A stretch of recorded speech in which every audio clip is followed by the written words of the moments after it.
Olá! Hoje nós vamos falar de uma saúde que talvez é a saúde que mais traga dor pra gente, Gi.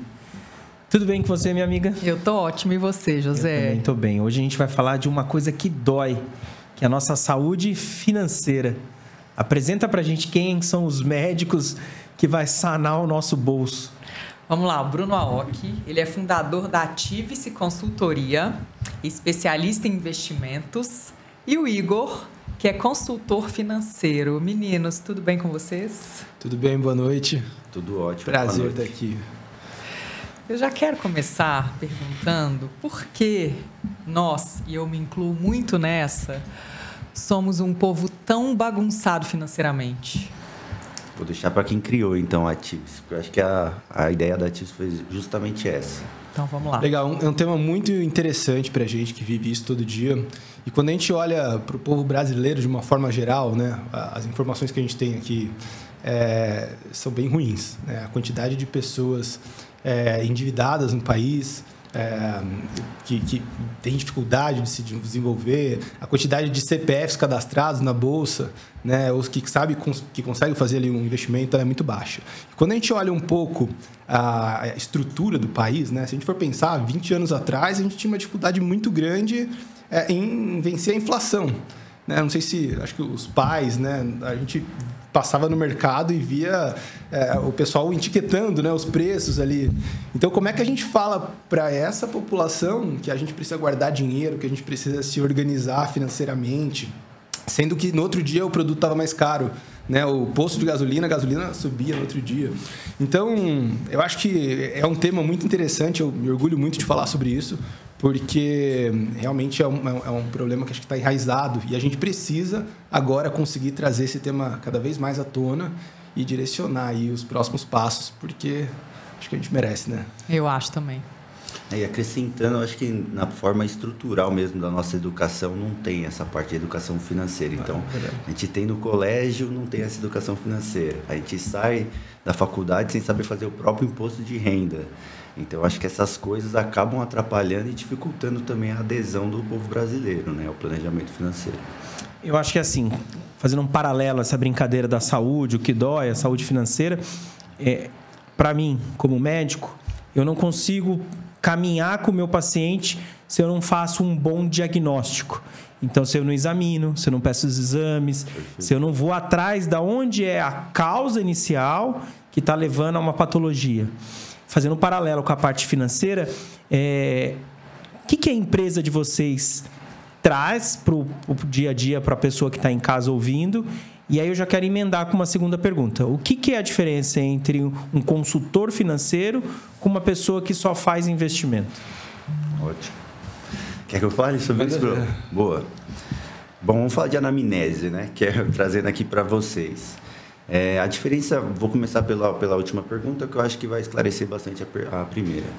A diferença entre um assessor e um consultor de investimentos é literalmente como a gente olha para o paciente. Então, vou dar um exemplo aqui. Muitas vezes o paciente entra no seu consultório querendo falar de joelho, ombro, coluna e meio que já vem previamente já com alguns gatilhos do Google, né? Vamos pensar assim, eu acho que eu tenho que tomar tal remédio, etc. Bom, a depender do caso do médico, a depender do caso do paciente, o diagnóstico meio que já está pronto. Vamos imaginar, né? Você faz ali uma anamnese um pouco mais detalhada, claro, mas você já tem um direcionamento, o paciente já veio direcionado. A diferença do consultor, ao meu ver, para o assessor é que o assessor vai falar de investimentos, então ele vai falar dessa parte de aquisição, né? Vamos pensar assim. Quando fala de aquisição, a gente está falando já de alguém que está gerindo o patrimônio, né? Vamos pensar em construção de patrimônio, renda e etc. O consultor em si, ele olha do A ao Z.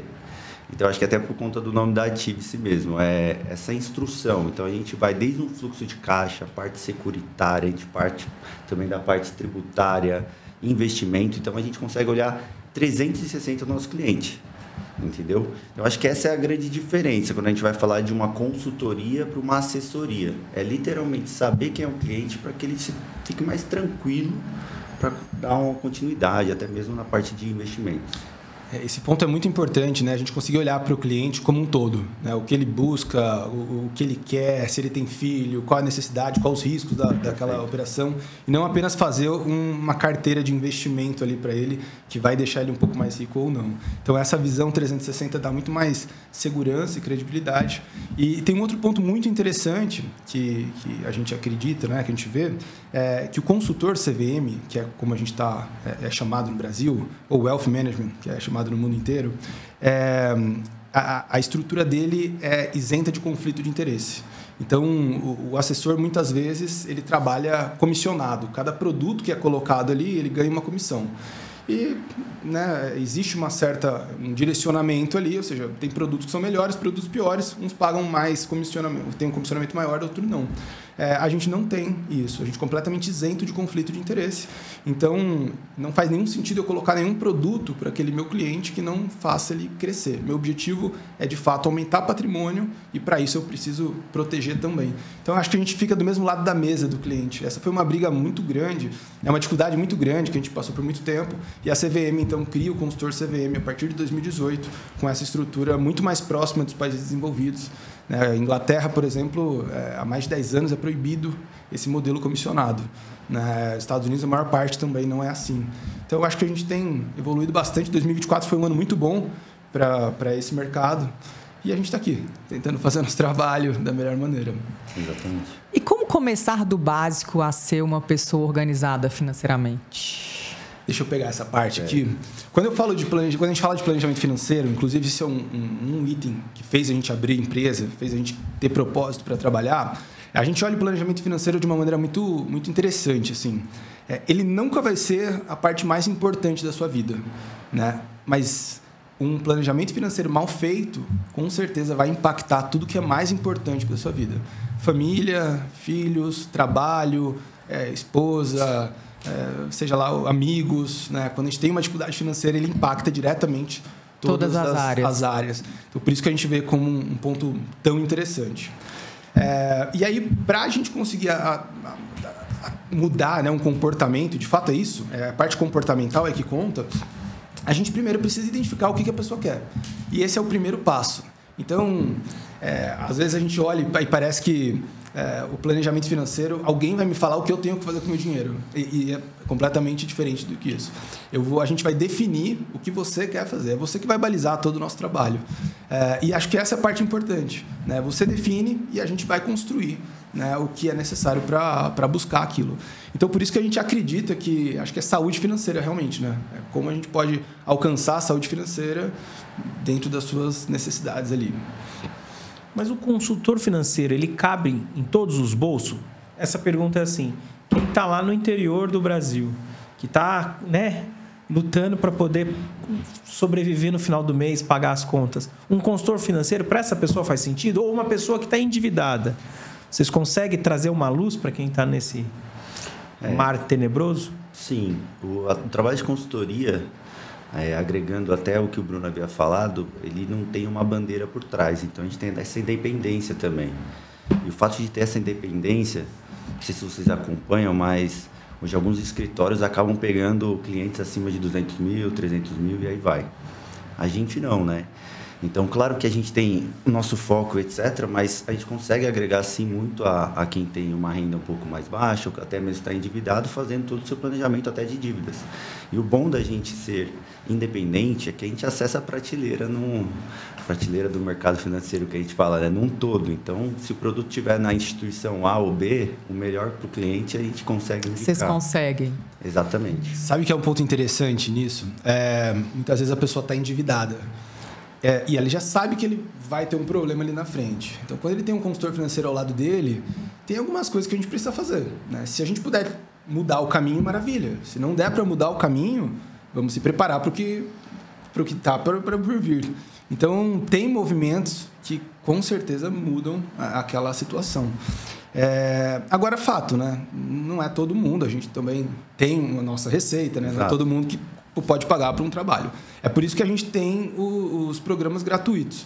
Então, a ideia é fomentar cada vez mais, trazer informações relevantes de forma gratuita e, com certeza, a pessoa que começa consumir essas informações, ele consegue, por conta própria, ali já ter um direcionamento. Uma ideia, né? Mas é bem acessível a princípio. A depender do pacote, fica bem acessível, sim.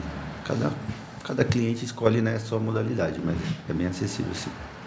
E hoje, a população de forma geral, vocês têm esses dados assim? A poupança ainda é o queridinho do brasileiro de forma geral? Ou o brasileiro mudou essa... Não, ainda é.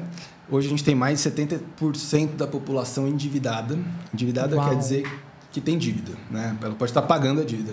Mas mais de 43%, se eu não me engano, da população que já não consegue mais pagar a dívida. Então, o problema da dívida da população realmente é muito grande. Até esses dados estão um pouquinho atrasados, mas, assim, é bem gritante a informação.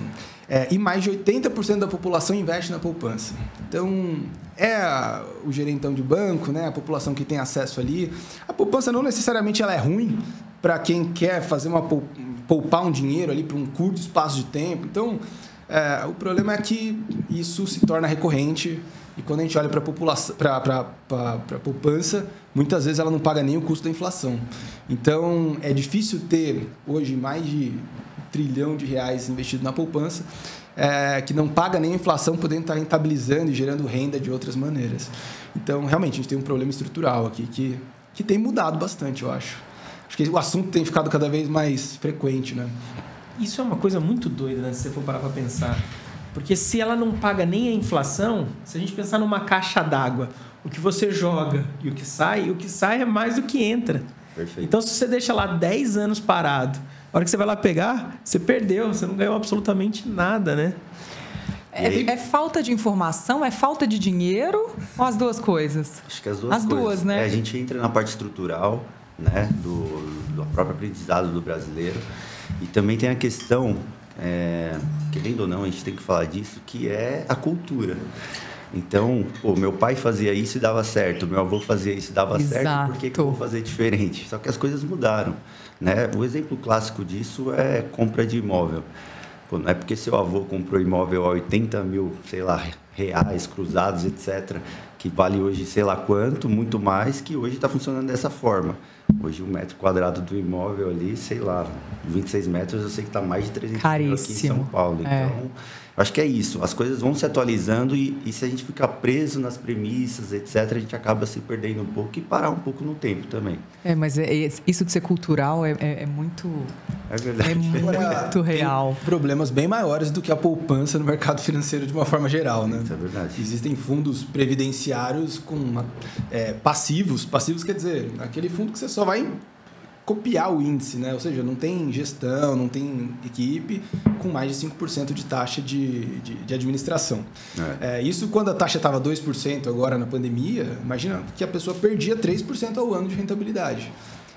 São coisas absurdas, assim, né?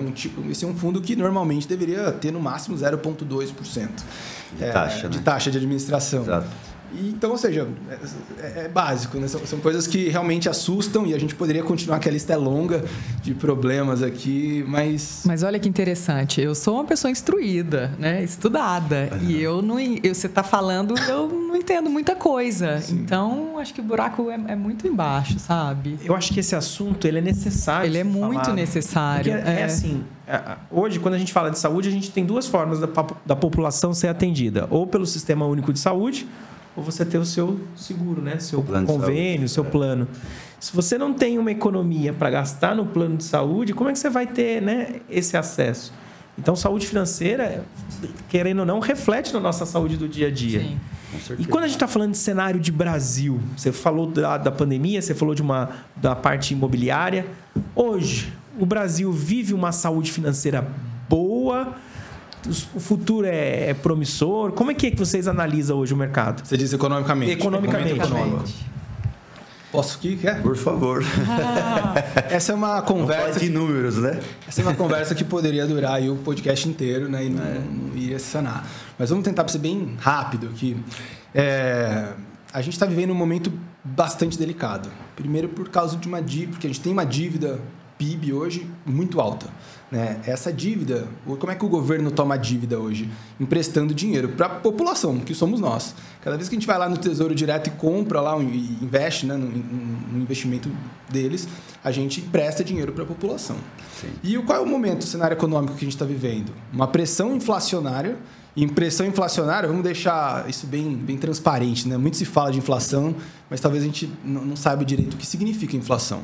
É o aumento de preços do supermercado, da gasolina, da compra de carro. Vamos usar o café, né? Acho que o café está em alta. Exatamente. Então... O Zé só serviu água aqui, porque o café está bem caro. Tô brincando. O que acontece quando o preço sobe? Todo mundo fala, inflação subiu o preço, esperando que um dia volte. Não, esse preço não volta mais. Consequentemente, o dinheiro perdeu o valor. Então, o que eu comprava com R$100, eu não compro mais, eu compro com 80. E a inflação é isso, é a perda de valor do nosso dinheiro. Quando isso acontece, né, ano após ano, a gente tem um problema muito grande. Agora, se impacta todo mundo, impacta muito mais os necessitados, né? Aquela pessoa que tem uma renda baixa. Então, aquela pessoa deixa de comer carne, deixa de comer ovo, deixa de pegar transporte público, deixa de andar de carro, entre outras muitas coisas. Ou seja, a inflação é algo que precisa ser controlado para a economia como um todo, é algo que afeta todo mundo. E como a gente consegue controlar a inflação? Através da taxa de juros. É aquela Selic que a gente vê no jornal, né, sempre. Então, como o Banco Central controla a inflação subindo a taxa de juros? Quando ele sobe a taxa de juros, ele faz todo mundo, olha, vamos gastar menos. As empresas têm menos incentivo para investir. E, consequentemente, diminui a atividade econômica. Então, esse é o objetivo do aumento de taxa de juros. Como a gente tem um aumento de inflação agora, no momento que a gente está vivendo, a gente está com essa pressão inflacionária muito alta, a gente está precisando subir a taxa de juros. A estimativa é que a gente finalize aqui 2025 com 15% ao ano. Lembra que a gente estava com 2% na pandemia, né? Subiu, foi para 14,25%. Começou a cair, era um momento bom, chegou a 10,25%, agora está subindo de novo. Então, como é que essa taxa de juros impacta quem está em casa? Pô, aquela empresa que ia investir lá, vai abrir um campo novo, ele não vai fazer mais. Né? Se eu quero comprar uma casa, pô, juros subiu, vou pagar durante 30 anos, eu não vou comprar mais.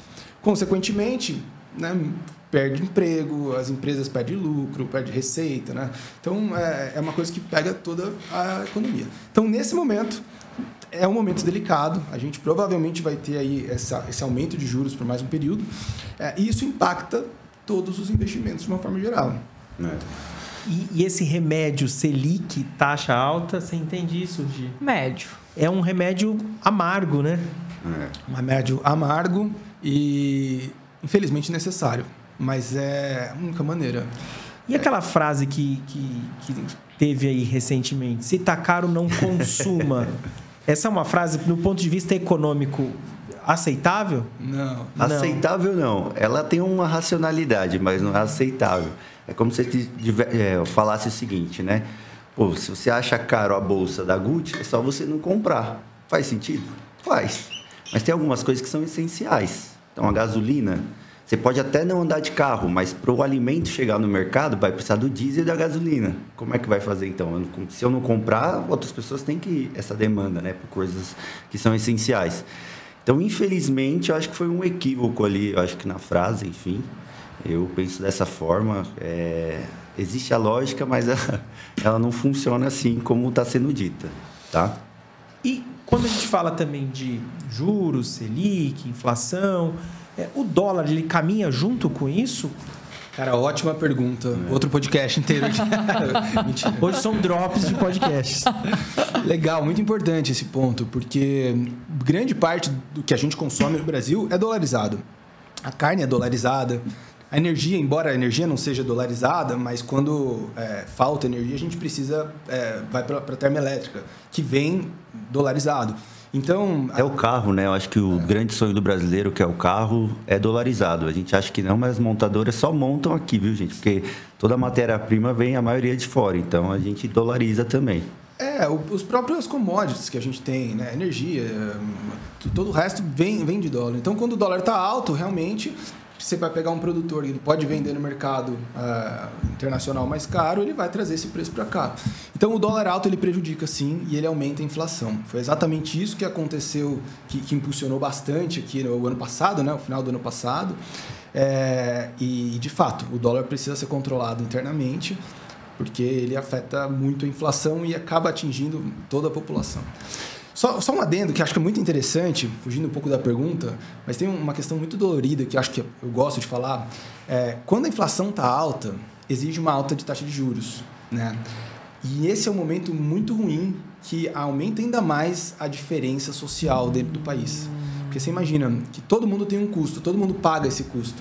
Mas quem tem dinheiro, ele remunera uma taxa de juros maior. Exatamente. Eu consigo remunerar aí o meu patrimônio alto, uma taxa de juros maior. Quem não tem dinheiro, que é a maior parte, aquele 70% da população, eles não vão. Né? Consequentemente, quem está rico fica mais rico, quem está pobre fica mais pobre. E exatamente por isso que acho que é muito importante a gente ter responsabilidade fiscal, ter o ajuste certo nas tomadas de decisões. A política ela precisa estar alinhada ali com a parte econômica, porque o custo disso realmente é alto e envolve vidas, né? Exatamente. Perfeito. E qual é aí o momento certo? Eu tenho um filho pequeno, você tem uma filha pequenininha. O Bruno, vamos dar um spoiler aqui. O Bruno é casado com a nossa amiga Bruna, que veio aqui no programa e falou sobre fertilidade. Na ocasião, ela estava grávida. Exato. E hoje nasceu... Como que chama a nossa bebezinho? Maria Luísa. Maria Luísa. Maria Luísa está com 5 meses, agora, coisa mais linda do mundo também. Sou pai, não posso falar, né? Mas olha... E qual é o momento certo de introduzir isso na minha família, para o meu filho? Como fazer isso? A Gi tem um adolescente de 8 anos. Uma ótima pergunta, né?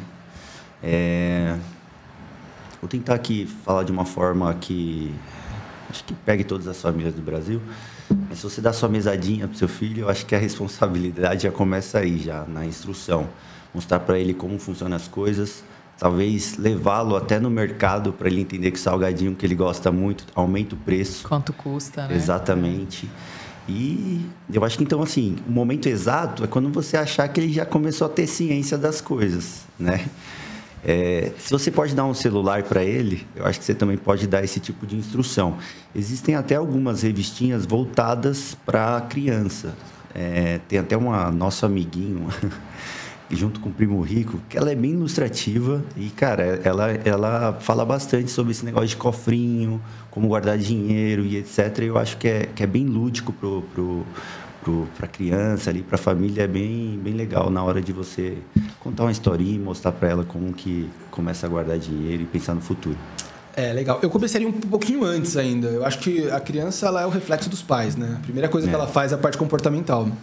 Então, ter esse assunto dentro de casa e o comportamento, acho que está alinhado a isso, né? Mostrar limite, falar, olha, o quanto a gente pode gastar. Hoje não dá por quê? Explicar por que não dá, né? Não dá porque falta dinheiro, porque isso tem um custo. Eu acho que ali já é uma grande escola, né? Que acho que muitas das famílias, às vezes, né, tiveram isso em casa sem saber, sem ter a teoria por trás. Mas eu acho que esse é um grande passo também. Importante. E falar de dinheiro geralmente é um tabu, até entre casais. Então, não trabalham na mesma empresa, é um tabu. Eu sei que então é difícil falar quando é o melhor momento, mas se vocês tirarem isso que já é estrutural nosso, eu diria. Não falar com um colega, nossa, vai falar de dinheiro, a gente nunca fala, sempre meias palavras, você não entende muito o que ele está falando. Gente, quanto maior for o tabu, menos instrução a gente vai ter, porque não está claro aquilo que você está procurando. Então, acho que também ser um pouquinho mais transparente e se abrir. Eu acho que esse é um momento fundamental. Exatamente. Verdade. Um tabu. Falando de família ainda. Os casais, na grande maioria, eles são casais que se juntam numa conta em conjunto e trabalham como motor só? Ou a maioria deles são casais separados financeiramente e vão dividir nas despesas? Acho que vou pegar essa, Brunão. Eu atendo bastante planejamento. Infelizmente, tratam as finanças de forma separada. Separadas? Exatamente. Parecem até que em alguns momentos têm objetivos em comuns, financeiros, lógico. mas muitas vezes tratam de forma separada, o que acaba trazendo dois motores que nem sempre estão alinhados para a mesma direção. Então, aquilo que poderia ser algo muito forte, algo que que traga um resultado muito rápido, assertivo, etc., acaba ficando um pouco mais emperrado. Como a gente faz para melhorar isso? Muita conversa. A gente fala, às vezes tem muito tempo de terapia também com o consultor, viu, gente? Tem que vocês falam que a gente é terapia, a gente fica assim meia hora, só que é mesmo. A gente estuda bastante psicologia financeira, então a gente sabe lidar um pouco com a parte financeira do cliente, né? Mas acho que o pensamento é esse. Geralmente eles trabalham de forma separada. Eu diria que todos os nossos clientes, uns 80%, 85% trabalham de forma separada. Ô Igor, mas isso vem de algum deles, na maioria? Geralmente alguém procura, você está falando, consultor? Não, geralmente, qual deles? Ou não, os dois querem... A mulher é mais aberta. Porque o homem tem aquela questão de ser o provedor, talvez. Então, ele que toma o direcionamento e etc. E é um caso até interessante. Eu tenho um casal de clientes que a mulher ganha muito mais que o marido. E mesmo assim, quem dá a palavra final parece que é sempre o marido. É ele? Lógico que ela direciona, ela é muito boa. Sim, senhora, ele fala, né? Sim, senhora. Aprendeu. Isso acontece lá em casa Aprendeu certinho, é isso aí. Mas tem disso, então... A mulher é mais aberta. Mas eu digo assim, nessa decisão das contas separadas, é uma decisão dos dois ou você vê uma inclinação maior para um deles tomar essa decisão? Não vejo inclinação, acho que é uma coisa que nem é conversada. Você acredita? Não é uma coisa... eu acho que é o mal do relacionamento, falta de conversa. Esse é um ponto muito interessante e se a gente tivesse que falar o que é melhor, cada casal tem a sua individualidade e a gente respeita muito isso dentro da empresa. É importante a gente conseguir tratar da forma como eles atuam. Se eu pudesse falar o que é melhor, com certeza, estar junto, alinhado, independente de quanto um ganha, o outro ganha, a gente está olhando para o mesmo lado. Sim. Muitas das vezes um fala, olha, não quero gastar com isso, então deixa que eu pago. Deixa que eu pago quer dizer o quê? Quer dizer que a próxima coisa que você vai ter que pagar é ele que vai pagar. Né? Ou seja, então, um casal que ele consegue estar alinhado com as contas conjuntas, por mais que tenha os valores separados ali, é muito mais fácil da gente progredir, muito mais fácil de abrir mão. Porque a parte comportamental do planejamento financeiro é exatamente igual a todo o resto. Né? Conseguir abrir mão daquilo que a gente quer no momento para conseguir algo maior amanhã. Sim. Pensando na saúde é assim, na forma física é assim. Né? Se eu quiser comer uma gordura agora, é muito mais gostoso do que eu comer um brócolis. Né? Então, a parte financeira ela não é diferente. É a gente conseguir pular essas etapas, né? Passar pelo objetivo e alcançar o objetivo. Consequentemente, se está todo mundo bem alinhado, é muito mais fácil de passar por esse processo. Fica muito mais forte. Isso é um fato. Tem um livro aí, Casal que se organizam juntos, crescem juntos. Exatamente. Gente, é um bom livro. Um bom livro, terapêutico. Ou termina ou segue. Tantas mas é terapêutico. Eu falo isso porque eu tenho um amigo que eles tinham bastante discrepância. A amiga era médica, era de uma especialidade, ele não. E o casal, muito tempo junto, terminou justamente por conta da discrepância. Eles não conseguiam... Mas da discrepância de pensamento? Vamos viajar amanhã. Puxa, mas amanhã não está planejado, eu não consigo nessa viagem. Vamos comprar uma casa nova, mas não tenho. Então, eu acho que isso, de fato, eu acho que essa ilustração que você falou, são dois motores, cada um, às vezes um com uma potência maior vai fazendo a curva, né? Você vai virando, você não tem um horizonte. Exatamente. Então, acho que é uma ilustração muito boa. E quem está em casa? Então, parte prática, vamos fazer aqui uma cirurgia simulada. Ótimo. A pessoa está em casa, vendeu um apartamento. Primeiro, agora é hora de vender ou não? Vender um apartamento? Um apartamento. Vamos ao depende sem sabonetar? Sem sabonetar, Bruno. Mitos e verdades. A gente tem um quadro aqui. Não, se a gente for olhar a parte econômica, o momento econômico agora, não é um bom momento. Mas, venda de apartamento é sempre bom, né? Se a gente for vender um apartamento hoje, eu consigo investir hoje com taxa de 16% ao ano, ou seja, uma rentabilidade muito melhor do que estaria o meu apartamento. Acho que a parte principal, o ponto mais difícil é quem está comprando apartamento para investir. Esse é um momento muito delicado. né, por isso. E se a gente olha alguns anos atrás, em 2020, por causa da pandemia, houve aquela queda de taxa de juros. Então, a taxa de juros foi lá para 2%. Consequentemente, teve um incentivo muito grande à construção. Então, todo mundo começou a construir. A incorporadora pegou aquele projeto dela que ela gastava X e agora faz por 60% do custo. E começou a produzir. Então, a gente vê que a cada esquina tem 2 prédios saindo, né? Sim. E isso aconteceu o quê? Em 2021, quando essa taxa caiu. Demora 3, 4 anos para sair o apartamento, 24, nós estamos aqui, né? 25, comecinho de 25. Então, agora está saindo esse monte de apartamento. Esse monte de apartamento, o cara comprou na planta e ele precisa agora ir no banco lá e financiar, que saiu a Bitse. Só que aí ele comprou 3 para investimento. E aí chegou agora, ele não consegue financiar os 3 no nome dele. Consequentemente, ele tem que vender. Só que não tem mais ninguém comprando, né? Então, aí o preço cai. Então, é um momento que esse preço está caindo bastante. E agora que o preço cai, a pessoa fala o quê? Nossa, é uma oportunidade, vou comprar. Vou comprar para investir, porque ano passado o aluguel estava X, consequentemente está um valor bom, mas aí chega aquilo que a gente acabou de conversar. A taxa de juros está a 15%. A gente começou a ver uma desaceleração agora no final de dezembro da economia. Esse ano vai ser um ano pesado. E um apartamento é 30 anos de parcela pela frente, né, quando a gente financia. Então, assim, lógico, cada cenário é um cenário, mas momento econômico, acho que é um pouco isso aí que eu estou... A gente está em fevereiro de 2025. Hoje, se eu chegar no banco e, em média, for fazer um financiamento, hoje qual é a taxa de juros? Uns 12,5% a uns 13,5% se você tiver um score bom no banco. O que é o score? Relacionamento, né? Não que você precise estar lá há anos, igual antigamente, porque agora com o Open Finance, que basicamente todas as instituições conversam e sabem quem é você, pelo seu CPF. Mas eu acho que mais ou menos isso, tá? Uns 12,5% a 13,5% para quem tem um score legal dentro do banco. Só pontuando uma coisa que o Bruno falou, se você tem um apartamento e quer vender, agora é o momento de vender, porque tem gente querendo comprar, vamos imaginar assim. Mas a taxa de juros realmente é alta. Então, se você está pensando em comprar, não acreditamos que é o melhor momento. Agora, se tem alguém interessado no seu apartamento, pode vender. A conta, geralmente, é essa. Qual que é o meu... Vamos imaginar assim. Se eu vender meu apartamento, onde eu vou investir esse dinheiro para trazer uma rentabilidade parecida com o meu aluguel? Gente, a rentabilidade hoje de Selic, pagando mais de 1%. A média de aluguéis cobrados em São Paulo fica na casa de uns 0,4%, 0,5%, e ainda incide, né, o imposto de renda, que aí vai comendo ali. Então, assim, você pode ganhar basicamente o dobro, né, sem risco, porque não tem um inquilino, não tem aquela...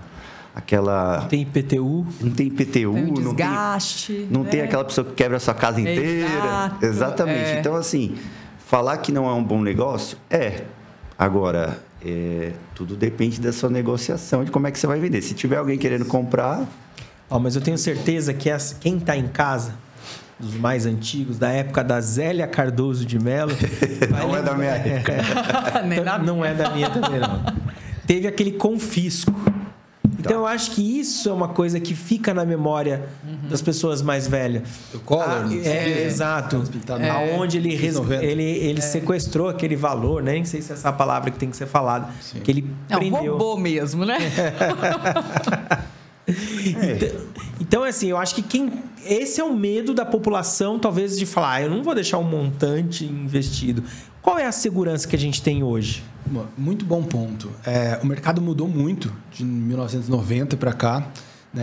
Isso aconteceu, não foi um roubo. Eu vou apanhar agora que eu sair daqui. Mas veja bem, realmente foi péssimo, tomar uma decisão horrível.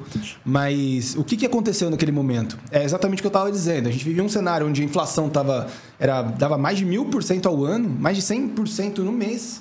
Imagina, não dava para comprar nada e precisava controlar. Teve 3 planos econômicos para tentar organizar isso. Um deles foi o do Collor, no meio. Teve o plano cruzado primeiro, o plano do Collor no meio, onde ele falou, olha, vamos controlar a inflação. Como eu faço? Faz todo mundo parar de gastar.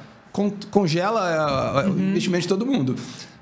Eu estou dizendo que teve um racional por trás, embora péssimo. Aí depois veio o plano real, que aí realmente a gente conseguiu equilibrar isso tudo. Hoje em dia, a gente está num outro cenário, né? Existem várias outras proteções.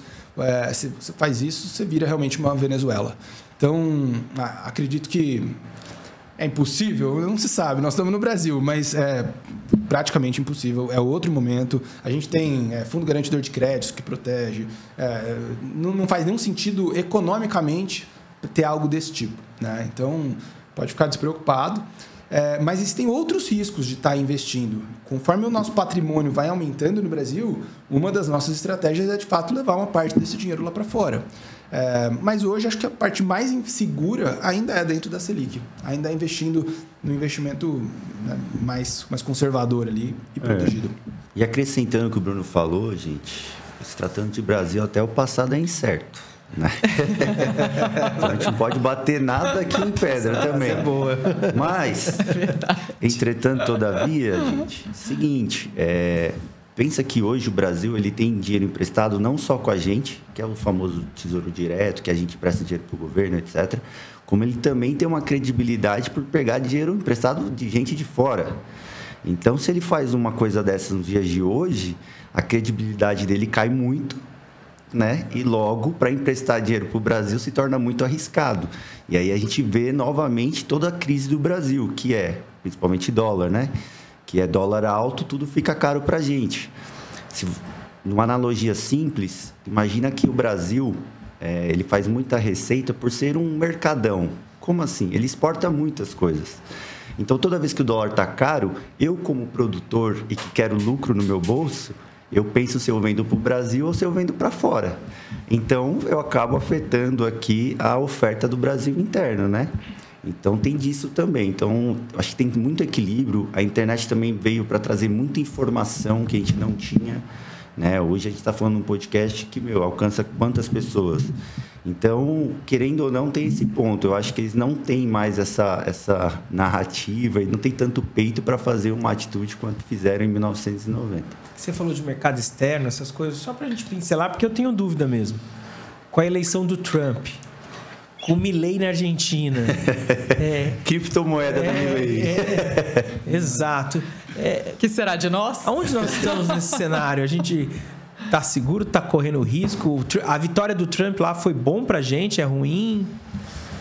Eu acho que sim, é uma evolução bem grande. Na Argentina, inclusive, a gente teve um resgate, né? A Argentina estava acabada, não tinha mais para onde ir, assim.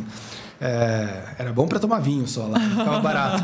Doce de leite. O resto era péssimo. Então, acho que o Milei trouxe um olhar muito mais pró-negócio para a Argentina. Direcionou, cortou. Essa é a parte mais difícil de toda a transformação, é cortar cargo público, né? Tomar decisões que não são populares. E ele conseguiu, de fato. Não vou entrar no mérito da criptomoeda agora, que acho que foi um deslize totalmente fora daquele histórico que ele está conseguindo construir ali. Nos Estados Unidos, a gente tem o Trump que volta. Existem dois Trumps, né? O Trump que a gente vê no Instagram e Twitter, principalmente. Faz aquele cenário todo. E como ele está levando, acho que, a parte econômica dos Estados Unidos. E eu acho que isso tem sido bom, relativamente. Tem coisas muito boas, tem algumas coisas que talvez não são tão boas, mas vamos tentar elencar aqui. Primeiro que ele entra nos Estados Unidos com uma visão muito mais pró-negócio, tentando focar e fomentar ali negócios americanos. Ele deixou bem claro que ele está trabalhando pro-americano, né? Não mais pro mundo, como sempre foi até agora. Então, eu acho que ele levanta essa bandeira e para o americano, de fato, está sendo bom. Como ele faz isso? Valorizando o real. Ele teve aquela pauta anti-imigrante, né? Tentando tirar os imigrantes. Acho que aquilo é mais um teatrinho do que, de fato, algo que vai se permanecer. O imigrante nos Estados Unidos ele é muito importante para segurar a inflação. Então, é muito mais barato contratar mão de obra imigrante. E o americano não quer fazer aquele trabalho. Não faça. Então, é mais olha, vocês votaram em mim para isso, né? Então, fez aquele showzinho inicial. Eu não sei se é algo que vai se manter, porque... Agora, a dívida americana é gigantesca, então ele tem noção disso. E a ideia dele vou entrar, eu vou trabalhar para reduzir impostos internos, né? Um pouco do que aconteceu ali com o Milei. Vou tentar aumentar a produção interna e vou proteger o país. Qual é a parte ruim, e que impacta bastante a gente e outros países? As tarifas. E as tarifas, ele tem se demonstrado bem flexível com essas tarifas. Então, é meio que assim, eu estou com um porrete na mão, eu chego dando uma pancada, mas tudo bem, a gente pode negociar e conversar, que foi o que ele está fazendo com todo mundo. Então, a princípio, né, vamos ver o desenrolar disso tudo, mas a princípio ele vai manter esse dólar um pouco mais forte, ele vai aumentar muito a produtividade, como de fato isso tem acontecido. Os Estados Unidos hoje tem uma produtividade muito maior do que há 2 anos atrás, por exemplo. Então, eu acho que assim, é positivo, não é ruim. Tem o lance que o dólar impacta aqui a nossa realidade. Mas aí acho que tem muito mais tarefa para a gente fazer internamente para controlar esse dólar do que, de fato, depender lá das ações do Trump. Recentemente a gente esteve no evento do próprio BTG e um dos economistas, e vai muito de linha com o que a gente pensa também, eu diria que o dólar alto é a cerejinha dos nossos problemas. Então, a gente tem muitas camadas ainda para a gente tratar, gastos governamentais, estrutura de orçamento, até mais clareza sobre tributação. Então, a gente tem muita coisa ainda para fazer para se preocupar com o dólar. E trazendo essa questão, elucidando, eu acho, traduzindo, quando o Bruno fala que o Trump tem um desejo ou uma vontade de deixar o dólar mais forte, quando ele traz essa política mais nacionalista, né? Basicamente, toda moeda, tudo que a gente negocia no mundo é tratado em dólar. Então, se ele está concentrando mais no país dele, é como se tivesse menos oferta de dólares rodeando o mundo. Então, é natural que pela sua oferta e demanda, o dólar acabe aumentando. Então, imagina, eu estou concentrando todo o dólar no meu país, logo as pessoas fora passam a ter um dólar desvalorizado, porque está tudo aqui. Quem quiser vai ter que pagar mais caro para ter minha moeda. Então, é isso quando ele fala de força, né? Está trazendo força para o dólar.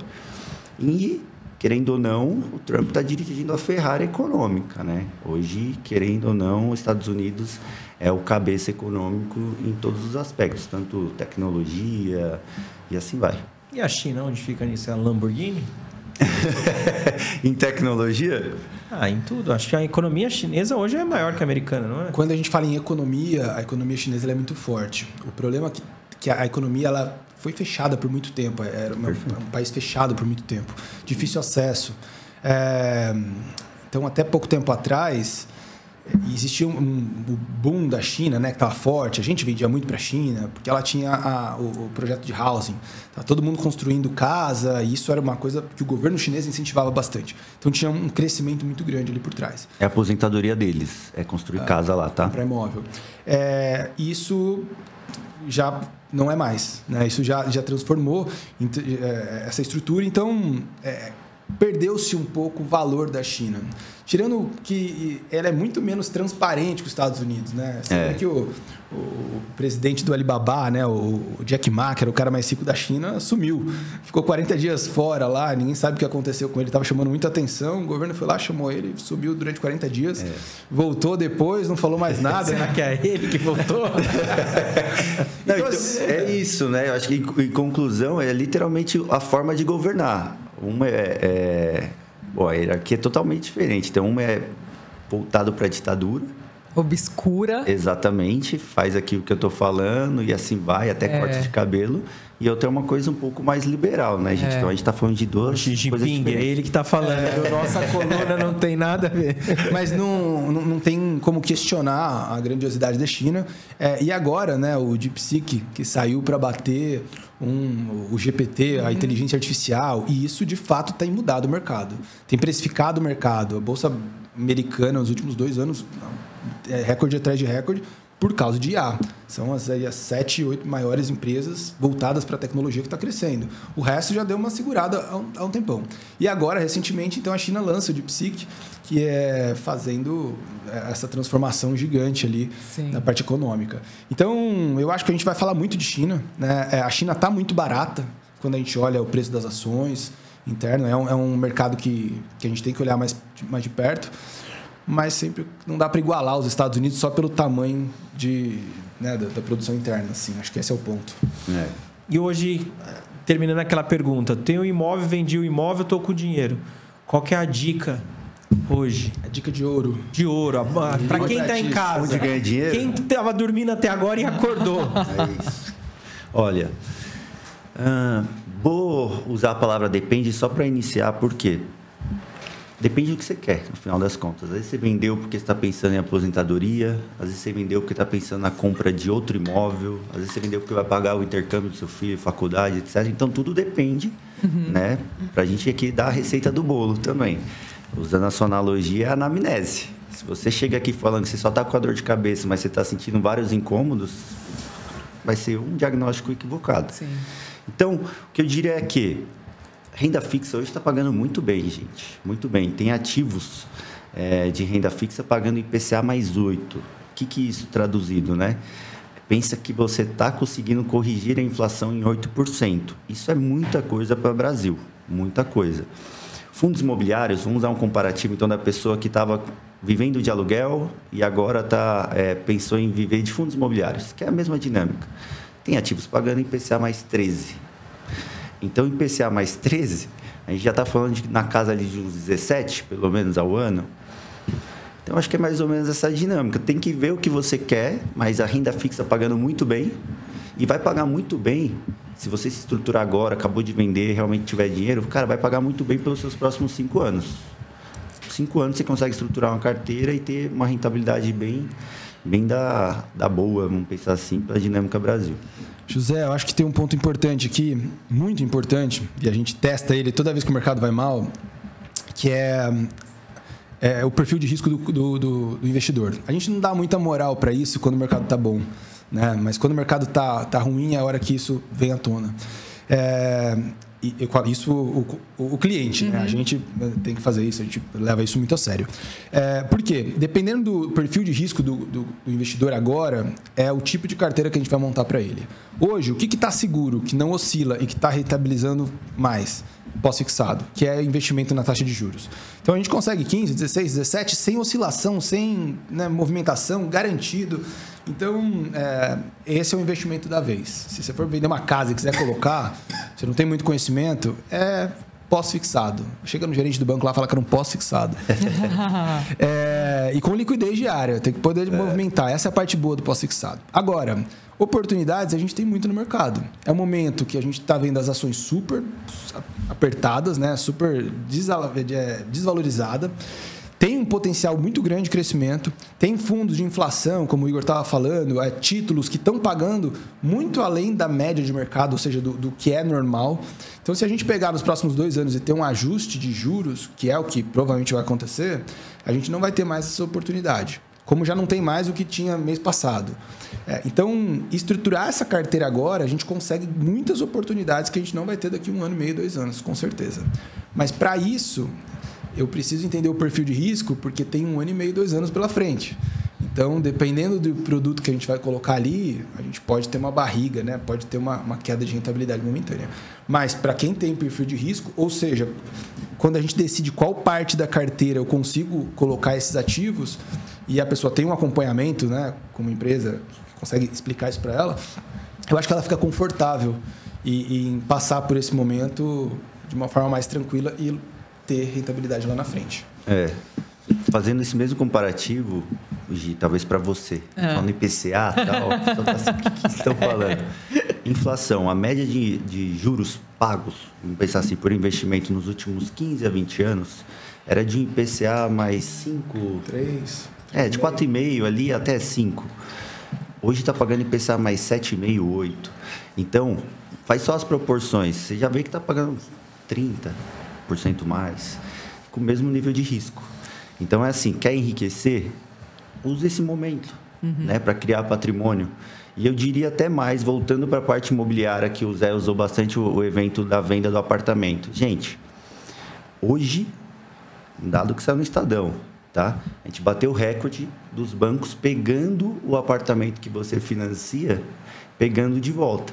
Então, se não me falha a memória, vou até confirmar aqui, a gente está falando de algo em torno de 79 bilhões o banco tem em patrimônio sobre imóveis. Então, você que comprou o apartamento na planta e não conseguiu pagar, é do banco. Você que tem um apartamento financiado, já está há 10 anos pagando e não está conseguindo mais pagar por conta da inflação, ou comprar café, é o tal do escolhe, que o nosso presidente falou, escolhe o que você quer pagar. O banco está tomando. Então, ele tem 79 bi, é um recorde, entende? Uau. Então, assim, a gente tem que ponderar também essas coisas de que realmente se faz necessário a cultura financeira, o estudo e assim vai. Sim. Hoje, acho que esse papo nosso é assim, ele parece um momento estranho, um podcast que fala sobre saúde, que fala sobre qualidade de vida. Mas qualidade de vida também está no nosso bolso. Se você não consegue pagar suas coisas, você não consegue priorizar a academia. Não, você não tem saúde mental. Também. Então, Não tem relacionamento que dure. Então, assim, você não tem escola para os seus filhos, não tem saúde. Sim. Então, é um papo extremamente necessário. Importante. E vocês falando assim, eu me acho assim, primeiro ano de faculdade pensando em coisas de investimento, né? É importante ter alguém do seu lado que não tenha um ganho secundário. Beba essa água porque essa água é milagrosa, faça esse investimento. Então, quem está em casa e quer acessar o especialista aqui que entende de mercado da Argentina, a China, passando pelos Estados Unidos, como que faz para ter acesso a vocês, Bruno, Igor? Boa, perfeito. Eu acho que a primeira coisa é o Instagram, né? Ativis.consultoria. Como escreve? ATIVC. Ative-se, nosso maior ativo é você. Ative-se.consultoria no Instagram. E lá a gente sempre solta bastante conteúdo. Então, acho que dá para ir começar seguindo, acompanhando. E lá também tem o código, né? O telefone para você entrar em contato. A primeira reunião, acho que é interessante entender um pouco do cliente e o cliente entender do que a gente pode fazer. E a partir disso a gente define aí o melhor caminho. Esse é um bom caminho mesmo. Instagram é ótimo. Agora também o Zé pode deixar na descrição aqui o nosso contato. E eu acho que até um ponto aqui que a gente não conversou e vou pegar de surpresa o dono do escritório, hein? Em parceria com a nossa coluna aqui, a gente queria disponibilizar então para todo mundo que está assistindo. Se quiser, entre em contato com a gente, que a primeira reunião é por nossa conta. Um diagnóstico você vai sair de lá. Primeiro atendimento. Então a sua primeira consulta é nossa, por nossa conta aqui, legal. tá? Então a nossa equipe vai atender vocês. Só colocar a nossa coluna. Que estão vindo quando por a gente vai ligar? Eu vou ligar amanhã, eu acho já. Agora. Sabe o que é legal? Você acabou de falar aí da necessidade do planejamento com a saúde. E a gente vê que a saúde ela vai se debilitando ao longo do tempo, né? O planejamento nada mais é do que trazer esse cenário a um momento presente. E eu consegui decidir hoje o que é bom para mim hoje, ter conforto, qualidade de vida hoje, mas garantindo o momento de amanhã. Porque o plano de saúde vai encarecer, né? As coisas vão ficar mais difíceis. Sim. Então, acho que é interessante a gente conseguir equilibrar isso tudo, né? O momento de hoje, amanhã. E é muito importante. Eu acho que agradecer esses momentos, assim, o podcast que a gente tenta trazer é esse vontade, quero mais. Eu acho que esse assunto é um assunto extremamente rico.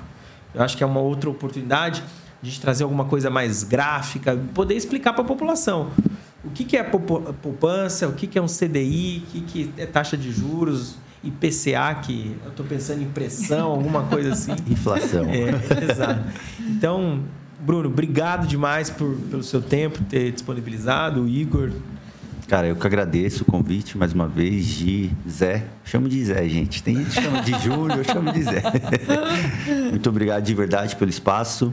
Mais uma vez aqui quero reforçar, então, que a Ative-se junto com a nossa coluna vai dar essa primeira consultoria para vocês e para quem também foi inscrito no canal. Então se inscreve aí, assina a notificação. Tá muito marqueteiro. Assistindo muito YouTube. Legal. Cara, é um prazer falar do tema, né? É um prazer trabalhar com o tema. Eu acho que a gente tem um propósito muito grande nisso. E a gente começou isso tudo porque eu vi as necessidades disso dentro de casa. Então, hoje falar sobre saúde financeira, né? É o que faz a gente realmente feliz. Então, é sempre um prazer. Obrigado pelo espaço, pelo tempo. E a gente segue à disposição aí. Obrigada, meninos. E aí, Gi? Você sabe que eu sou uma pessoa, gente, muito bagunçada financeiramente, sabe? E eu acho, como eu falei, é um assunto que para mim não é fácil, assim, é difícil para eu entender. Mas é sempre bom ouvir vocês e, né, mesmo pegando um pouquinho assim, a gente entende. Eu acho que às vezes você não entende alguma coisa da parte da saúde, como eu não entendo alguma coisa em outras áreas. Eu acho que a gente tem que se cercar de pessoas do ramo para a gente não errar o diagnóstico e não cometer uma bobagem, entrar numa dívida e é muito triste isso. Eu já tive paciente que já falou isso em consultório, que foi lá, comprou, começou a pagar e de repente não conseguiu, o banco veio e tomou. Então, talvez a vida vai tendo algum direcionamento ou outro, mas se planejar é talvez entrar para uma tempestade que possa estar vindo com um pouco mais de segurança. Com certeza. Para concluir isso, tem um ponto interessantíssimo que a gente tem cliente, e às vezes com uma renda mais baixa e com uma vida totalmente regradinha, organizada, Isso é verdade. segura, tranquilo e feliz. Isso é maravilhoso. Da mesma maneira, a gente vê gente com uma renda bem mais alta, completamente bagunçado, né? E sem conseguir entender o dia de amanhã. Exato. E sabe qual é a parte mais interessante? Que às vezes essa pessoa ganha um aumento, né, de 20%, 30% do salário e depois de 2, 3 meses ela está na mesma situação. Então, exato, eu acho que tem uma parte muito comportamental ali e com as teorias a gente consegue realmente mudar. Esse é o nosso propósito, conseguir mudar o nosso ambiente e quem sabe um dia mudar todo o Brasil. Legal. Isso é verdade. Bora para a próxima? Bora, José. Valeu. Pessoal, você está em casa, percebeu que a saúde financeira não está bem, é importante se planejar. Quem planeja aquele desenho do pica-pau, que ele guardava as coisinhas, ele pulava e as formiguinhas trabalhavam. Economize, escute, ligue, tire dúvidas. Não assuma o risco. Nós não sabemos o dia da manhã e a nossa saúde financeira traz qualidade de vida. Vamos para o próximo programa. Obrigado a todo mundo. Quem gostou desse papo e acha que é importante, compartilhe. Bora, Gi?